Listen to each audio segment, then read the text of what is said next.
লাউ কানা মিন বাদি নাবিয়্যুন লাকানা উমারু নাবিয়্যা। আমার পরে যদি এই দুনিয়াতে কেউ নবী হতো, নিঃসন্দেহে হযরত ওমর নবী হয়ে যেতেন। জোরে জোরে কোন আল্লাহু আকবার। আল্লাহর নবী যে ওমর সম্পর্কে বলেছেন, ওমর যে রাস্তায় হাঁটে ওই রাস্তার মধ্য দিয়ে শয়তানও হাঁটতে সাহস পায় না। প্রিয় ভাইরা আমার, হযরত ওমর আল্লাহর কাছে একটা দোয়া করতেন, আল্লাহুম্মা রযুকনি শাহাদাতান ফি সাবিলিক ওয়াজআল মাউতি ফি বালাদি রাসূলিক। আল্লাহ তাআলা, তোমার পথে তুমি আমাকে শাহাদাতের মৃত্যু দান করো, তোমার নবীর দেশে আমাকে মৃত্যু দান করো। জোরে কোন সুবহানাল্লাহ। অপারেটর সাউন্ড বাড়াই দাও, সাউন্ড একদম কমাই ফেলছো। আল্লাহর কাছে দোয়া কবুল হয়েছে। হযরত ওমর ফজরের নামাজের ইমামতি করছিলেন, এমন সময় মুনাফিক পিছন দিক থেকে ছুরি মেরে দিয়েছে। ওমর রাদিয়াল্লাহু তাআলা আনহুর একেবারে নাড়ি বুড়ি সহ পর্যন্ত কেটে গেছে। নামাজ শেষে রক্তাক্ত অবস্থায় জমিনের মধ্যে পড়ে আছি। ডাক্তার তার চিকিৎসার জন্য আগমন করেছেন। সুচিকিৎসা দেওয়ার জন্য ডাক্তার তাকে এক গ্লাস দুধ পান করার নির্দেশ প্রদান করলেন। হযরত ওমর রক্তাক্ত অবস্থায় তিনি এক গ্লাস দুধ পান করার সাথে সাথে, মুখ দিয়া দুধ পান করার সাথে সাথে নাড়ি বুড়ি যেহেতু কেটে গিয়েছে, পেটের অংশ দিয়ে দুধগুলা বাহিরে বের হয়ে যায়। ডাক্তার তার এই অবস্থা দেখে ওমরে ফারুককে ডেকে বলছে, খলিফা, আপনার অবস্থা বড় গুরুতর, আপনি হয়তো আর বেশিক্ষণ টিকে থাকতে পারবেন না। আপনার যদি কিছু ওসিয়ত করার থাকে সন্তানদেরকে আপনি ওসিয়ত করে ফেলেন, যদি মনের কোনো চাহিদা থাকে সেটা আপনি বলে ফেলেন। হযরত ওমর আব্দুল্লাহ ইবনে ওমর রাদিয়াল্লাহু তাআলা আনহুমাকে ডাকলেন, তার ছেলেকে ডাকলেন। ছেলেকে ডেকে বলছেন, ও আব্দুল্লাহ রে, শোনো, তুমি আমার পক্ষ থেকে একটা কথা নবী করিম সাল্লাল্লাহু আলাইহি ওয়াসাল্লামের অন্যতম সাহাবী হুযায়ফা ইবনুল ইয়ামানকে গিয়া বলবা। হুযায়ফা ইবনুল ইয়ামান কি আমার কাছে ডেকে আনবা, তার কাছে আমার একটা বার্তা আছে। হুযায়ফা ইবনে ইয়ামানকে ডেকে আনা হলো। হুযায়ফা ইবনে ইয়ামানকে ডেকে ওমর রাদিয়াল্লাহু তাআলা আনহু শাহাদাতের অপেক্ষায় আছেন। তিনি বললেন, ও আল্লাহর বান্দা হুযায়ফা, তোমাকে আমি আল্লাহর নামের কসম দিয়ে বলছি, আল্লাহর নবী তোমার কাছে গোপনে মুনাফিকদের নামের তালিকা প্রকাশ করেছিলেন। তুমি একটু বলো তো, আল্লাহর কসম দিয়ে তোমাকে বলি, নবীজি সাল্লাল্লাহু আলাইহি ওয়াসাল্লাম মুনাফিকের যে তালিকা তুলে ধরেছিলেন তার মধ্যে আমি উমরের নামটা আছে নাকি? সুবহানাল্লাহ। আল্লাহ পাকের এত নৈকট্য প্রাপ্ত বান্দা ভয় পাচ্ছেন, নিজের আমলের কারণে ভয় পাচ্ছেন আল্লাহর সামনে কি নিয়ে দাঁড়াবেন, এই জন্য নিজে মুনাফিক হয়ে গেলাম কিনা আতঙ্কে আছেন। আর আমাদের অবস্থা কি ভাই? নামাজ নাই, রোজা নাই, আল্লাহ পরকালে চিন্তা নাই, মিথ্যা, সুদ, ঘুষ, জিনা, ব্যভিচার, দুর্নীতি, স্বজনপ্রীতি সব করার পরেও নিজেকে জান্নাতের 1 নাম্বার বাসিন্দা মনে হয়। কথা ঠিক কিনা বলেন?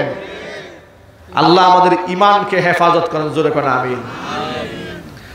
হুযায়ফা ইবনুল ইয়ামান খলিফার এই কথা শুনে অঝর দ্বারায় কান্নায় ভেঙে পড়লেন। তিনি কান্না শুরু করলেন যে খলিফা বলে কি এটা তার নাম মুনাফিকদের নামের তালিকায় থাকবে, এটা তিনি চিন্তা করলেন কেমন?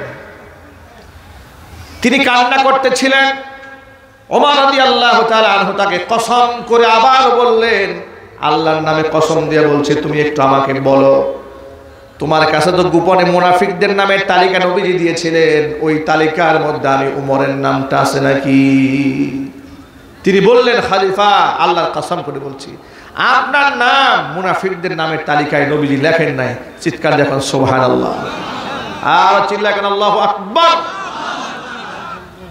আল্লাহর ওলি যারা হন, যারা অনেক বড় হন, তারা বিনয়ী হয়, নিরহংকারী হয়, নিজেকে তারা বড় মনে করে না। এরপর খলিফা নিজের ছেলেকে ডেকে বললেন, ও আব্দুল্লাহ, শোনো, এবার তুমি আমাদের মা আয়েশা রাদিয়াল্লাহু তাআলা আনহার কাছে গিয়ে আমার পক্ষ থেকে একটা আবদার জানাবে।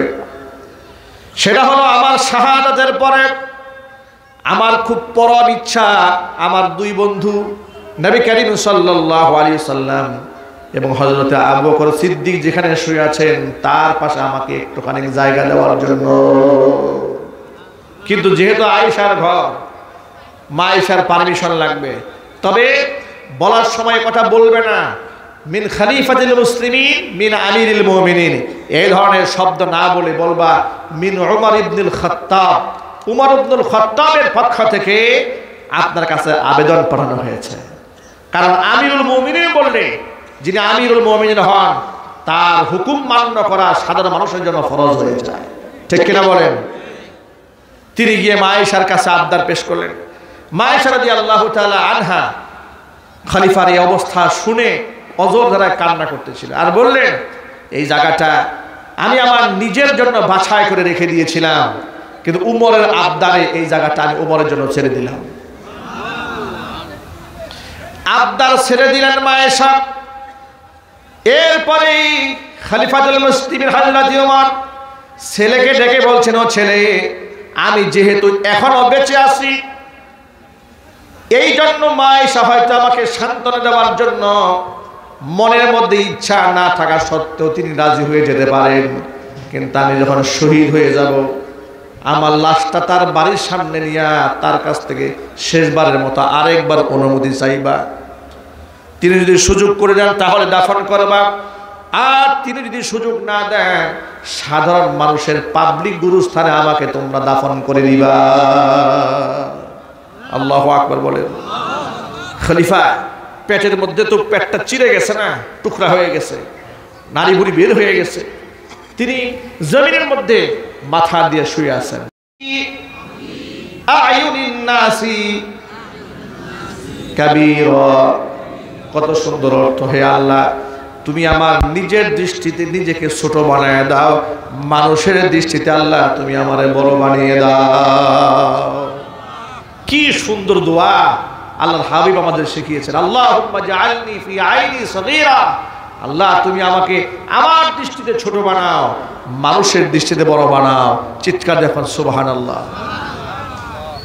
ইমাম আহমদ ইবনে হাম্বল রাহমাতুল্লাহি আলাইহির নাম শুনছেন আপনারা? কারা কারা শুনেছেন হাত দেখি তো ভাই, মাশাআল্লাহ, হাত নামান।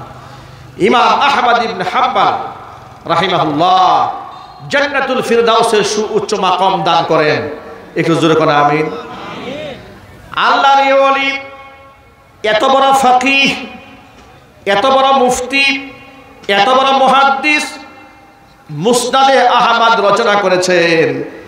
একটা কিতাবের মধ্যে 50,000 হাদিস জমা করেছেন। জোরে বলেন সুবহানাল্লাহ। এত বড় মুহাদ্দিস, এত বড় ফকিহ, একটা মাযহাবের ইমাম হওয়ার পরেও অন্তরের মধ্যে যারা পরিমাণ অহংকার নাই, নিজেকে প্রকাশ করতে চান না, নিজেকে জাহির করতে চান না, কিন্তু আল্লাহ তাআলা গোটা দুনিয়াময় তাদেরকে চমকিয়ে দিয়েছেন। জোরে জোরে বলেন সুবহানাল্লাহ। আহমদ ইবনে হাম্বল, চা দিয়ে তো। আহমদ ইবনে হাম্বল রাহমাতুল্লাহি আলাইহি কোন এক সফরে, এইটা আওয়াজ দিও, তুমি কমাই দাও একটু পর পরে, একাই কমে যায়। হ্যাঁ, একাই কমে, কি করো? কমাই দাও কেন? কি সমস্যা? আহমদ ইবনে হাম্বল রাহমাতুল্লাহি আলাইহি তিনি কোন এলাকায় সফরে গেছেন, একেবারে খুব শীত। এই যে আজকে শীতের রাত না ভাই, খুব শীত। জামাতের সাথে মসজিদে গিয়ে এশারের নামাজ আদায় করেছেন। নামাজ আদায় করে মসজিদের কোনায় বসে আছেন, জিকির আজকার করছেন, তাসবিহ তাহলিল করছেন। তিনি মনে মনে ভাবলেন যে আজকে সারা রাত আমি এখানে তাহাজ্জুদে কাটাই দেব। চিৎকার দেখুন আল্লাহু আকবার। আল্লাহর ওলিরা নিজেদেরকে প্রকাশ করতেন না। মসজিদের মুয়াজ্জিন আসছে, এসে দেখে একজন মুরব্বী বসে আছে মসজিদের কোনায়। বললেন, এই যে পথিক, নামাজ থেকে বের হন, নামাজ তো শেষ হয়ে গেছে, এখানে বসে কোনো লাভ নাই। আহমদ ইবনে হাম্বল বলেন, মুয়াজ্জিন সাহেব, আমি তো নিয়ত করেছি এশার নামাজটা জামাতে এখানে আদায় করেছি, আমার নিয়ত আমি ফজরের নামাজটা জামাতে আদায় করে বিদায় হব। সুবহানাল্লাহ। মুয়াজ্জিন সাহেব বলেন, না এইসব হবে না, দেশের অবস্থা ভালো না, মসজিদ নিরাপত্তা দেওয়া যাচ্ছে না, আপনি বের হন, মসজিদে থাকার কোনো অনুমোদন দেওয়া যাবে না। কোনোভাবেই মুয়াজ্জিন সাহেব তাকে অনুমতি দিচ্ছে না মসজিদে থাকার জন্য। আহমদ ইবনে হাম্বল বারবার রিকোয়েস্ট করছেন, মুয়াজ্জিন সাহেব আমি খারাপ মানুষ নয়, আমি এই জায়গায় নামাজ পড়ব, সারা রাত তাহাজ্জুদের নামাজ পড়ে সকালবেলা জামাতের সাথে ফজরটা পড়ে বের হয়ে যাব। মুয়াজ্জিন সাহেব বললেন, তা হবে না, আপনি বের হন। মসজিদ থেকে বের করে দিলেন। আল্লাহর ওলি ইমাম আহমদ ইবনে হাম্বল তখনও বললেন না, নিজের পরিচয় দিলেন না, অথচ তখন গোটা জগতের মানুষ তার নাম চিনে, চিল্লাবেন সুবহানাল্লাহ।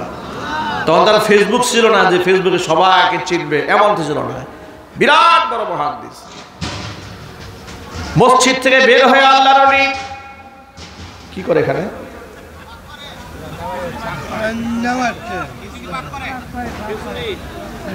এত জোরে খিচুড়ি পাক করলে ওয়াজ করা যাবে ভাই, কানের কাছে এটা আস্তে আস্তে করে দেবো।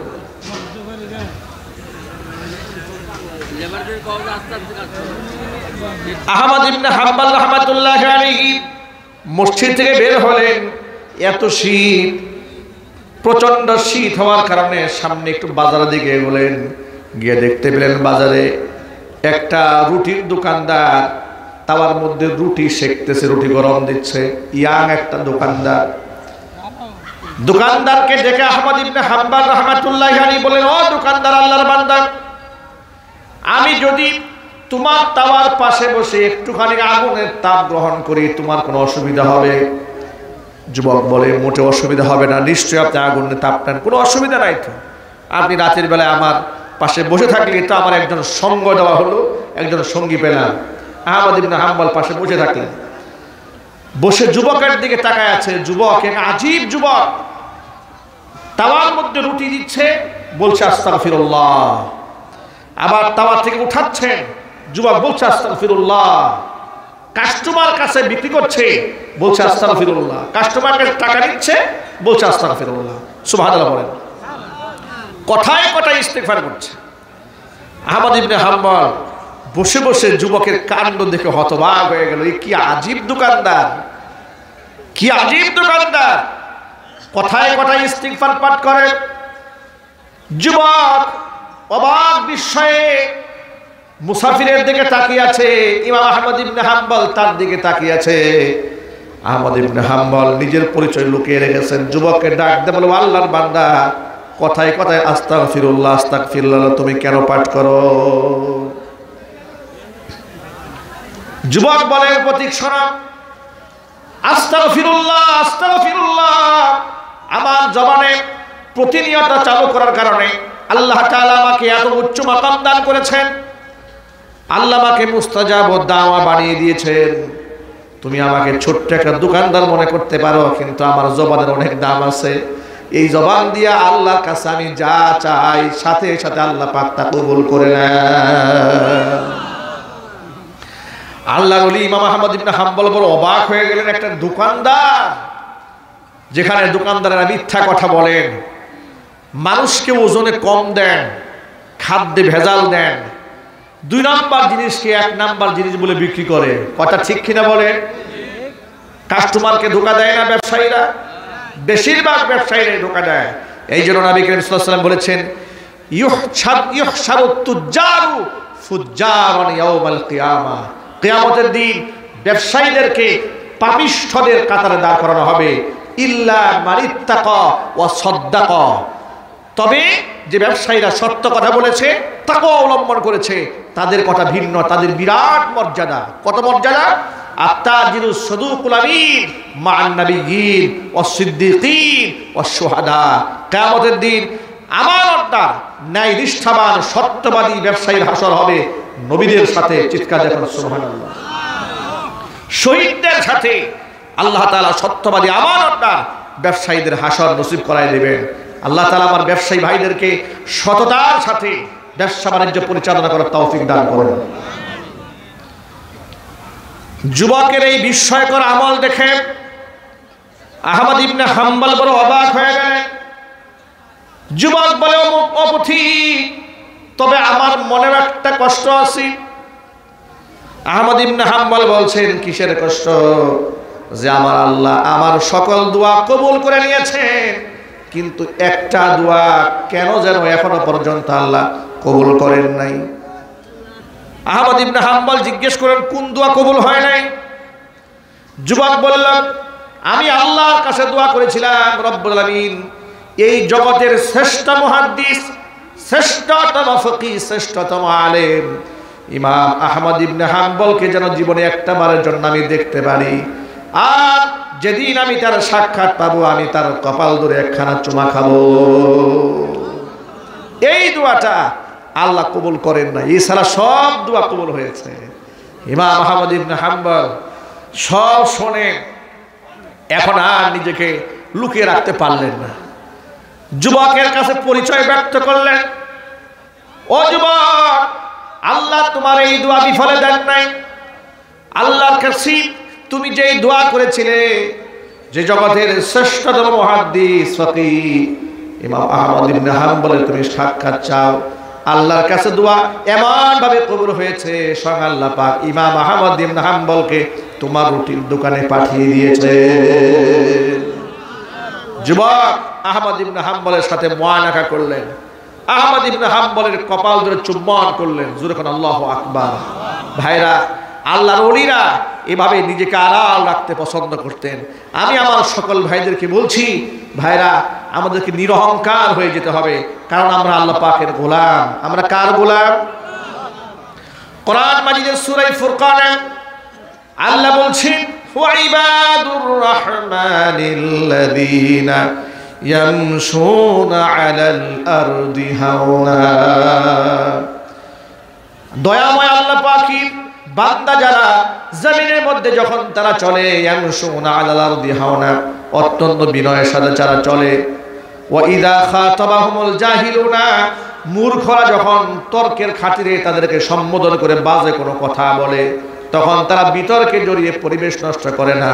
কালু সালামা, শান্তিময় কথা বলে তারা সেখান থেকে বিদায় হয়ে যায়। জোরে বলেন সুবহানাল্লাহ।